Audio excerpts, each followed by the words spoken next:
En matière de Koura, les Yom ont ce qu'on appelle les Tcheprejes. Tcheprejes, c'est quand une personne, une notabilité, une personne bien âgée, respectée, décède, on l'enterre par exemple. Après l'enterrement, quelques petites célébrations, mais on fait une programmation sur 1 an, 2 ans pour quand même célébrer de façon définitive son ralliement à l'au-delà. Le plus souvent, ça nécessite pratiquement le retour de toutes les filles, tous les fils de la famille, de pratiquement toute la collectivité. Même si les gens sont au Ghana, au Niger, au Nigeria, c'est un peuple notamment voyageur.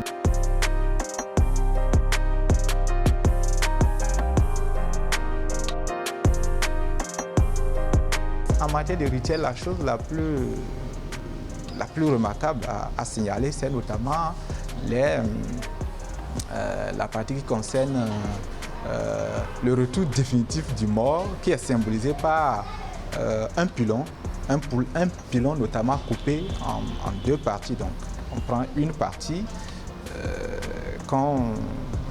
si vous voulez, que la foule accompagne et qu'on va pratiquement enterrer, comme si c'est en ce moment qu'on enterrait l'homme. Donc c'est d'ailleurs de là que le nom Tcheprejes est issu. Tcheprejes, c'est, on va dire, les morceaux de pilon, le symbolisme de ce rituel-là.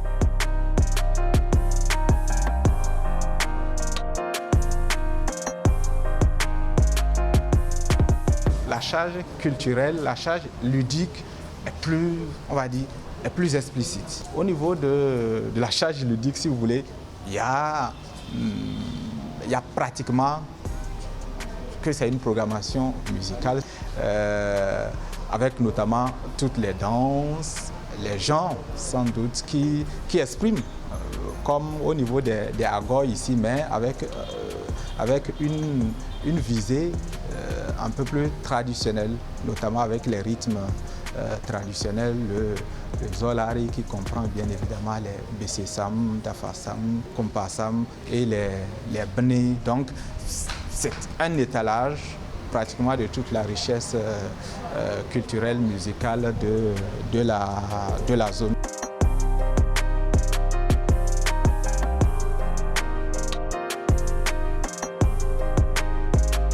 C'est toujours respecté, un peu bousculé par les religions, certes, mais ça demeure.